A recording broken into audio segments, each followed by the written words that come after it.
Sandy got off the train gingerly and looked around, uncertain whether she would like what her eyes saw.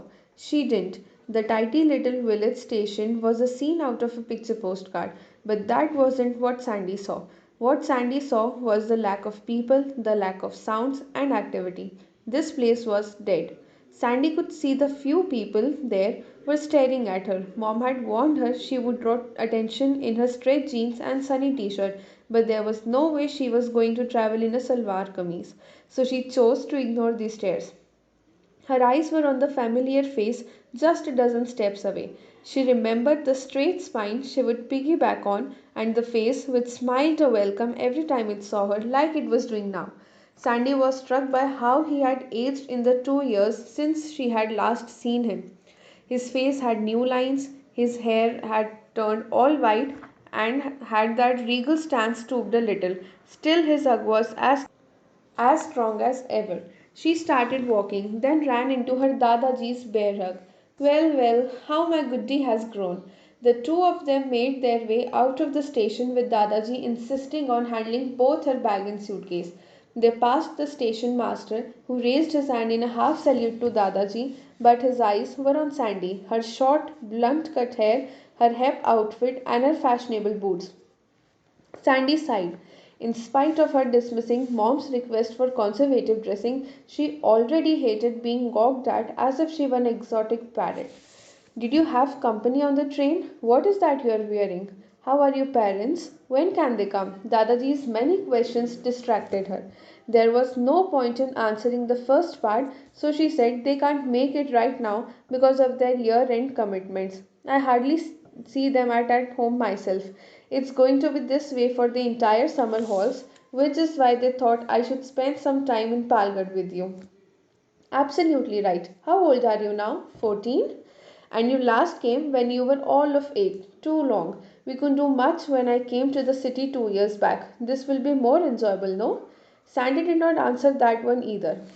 Dadaji's trusty old ambassador bummed and rattled all the way to their huge two-storied mansion. Everything was the same and yet everything was different. There was no sound of Dadi in the kitchen scolding her for eating too much raw emily. She now she was now a photo on the wall, its garland of mogra now dried. Everything looked old worldly, with no special thought given to decor or appearance. Even the ancient egg-shaped fan whirled lethargically. The sunlight filtering through the grill of the courtyard failed to lift Sandy's spirits.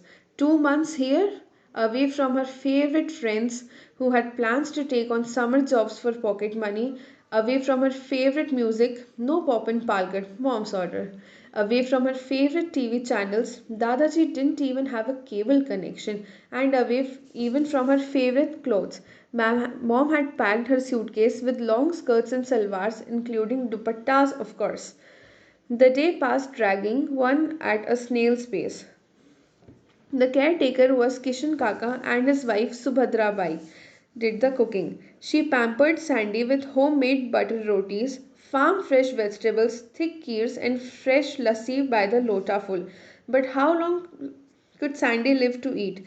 Dadaji took her on walks, shook his head when she woke up at 8 and kept her company at every meal. Sandy let him think her boredom was only loneliness. If only. Within a week, her stocks of book was also finished. So she started going out with Meenu, Kishan Kaka's giggling, mischievous little daughter. Meenu was quite a tomboy, the same age as Sandy, but pretted up in build. She would wear a pink lehenga with a yellow top and look like a mismatched neon light. She laughed gregariously, ran around barefoot, climbed trees like a toddy tapper, and was as devoted to Dadaji as her parents. She thought Sandy was a hoity-toity city slicker, but never showed it. Meenu captained her Sandhya Didi and even got her to splash around the field pump. Sandhya went along because it was any day better than watching the clock tick, but she was quite determined not to enjoy herself. At the back of her mind, she often wondered what her friends would have to say if they saw her adjusting her dupatta, listening to Dadaji explain the harvest schedule while clinging to the rear seat of a bullock cart with Meenu for company. Ugh. Then one fine morning, Dadaji gave her a cardboard box. What could it be? I chose this for your birthday, Sandhya. It is tomorrow, isn't it? You could wear this for the special early morning puja at the Ganesh temple. Puja? Ganesh temple? Dadaji was watching as Sandy opened the box. It was an exquisite lehenga choli in a rich purple with bright mirror work. She clucked involuntarily. Her eyes widened and she exclaimed, "Oh, but I had wanted a Walkman." Sandhya has so far put up with abject boredom. She had been deprived of all the things she considered fun. No party, no eating out, and now this? What a birthday! So lost she was in self pity that she only said a quiet thank you to Dadaji and slipped away. She went out to the garden and let Minu ooh and ah over the super outfit. Her mood sank lower still and she left to sulk alone. Sandy lay in bed feeling trapped. Why could she not just have some plain crazy fun? Why was she living her life by someone else's rules? When she finally drifted off to sleep, Sandy decided she had had enough. She was going to take the train back the next day. She woke up with Dadaji knocking at her door. Happy birthday, Betel. Time to get ready for the puja. I'll be waiting in the garden. And Dadaji was off, pretending everything was okay. Sandy couldn't bring herself to face him. After her bath, she decided to wear the purple ghagra after all. But where was it? She searched and finally gave it up for her usual skirt. Its dull blue matched her mood. She went out and Dadaji was predictably put off. What do you mean? You don't know? Couldn't you care enough about it? For the first time in her life, Sandhya felt Dadaji sound visibly hurt. Sandy regretted her attitude like she had never done before. I'm sorry, she began sincerely. I did not. She did not know I had taken it. Meenu chimed in from behind. Sure enough, the box was with her. I am terribly sorry, Bade Sahib. I could not resist it. I'll never do something like this again. And Meenu hung her head in shame. Dadaji glowered at her and gave Sandy an apologetic hug. I'm sorry, I lost my temper. You can change now. I'll be in my car. Too relieved to speak up, Sandy chased Meenu to her room. Why did you take the blame? Where did you find the box? You left it in the garden yesterday. I thought I'd teach you a lesson, but what's the point?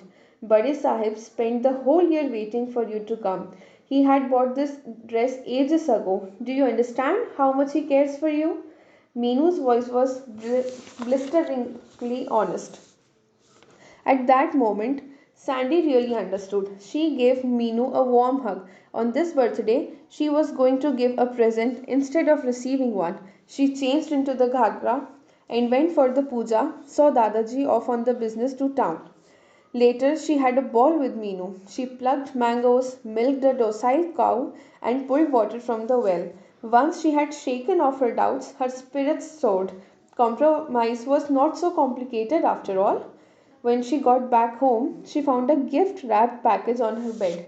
Inside was a brand new Walkman and a dozen cassettes of the latest pop hits. She turned round to find dear old Dadaji leaning by the door with a smile that lit up the room. Now my beauty will not get bored here, no? He said with a knowing twinkle in his eyes. Oh, Dadaji, thank you so much, but I think I am going to need it only after I go back to the city. Thank you.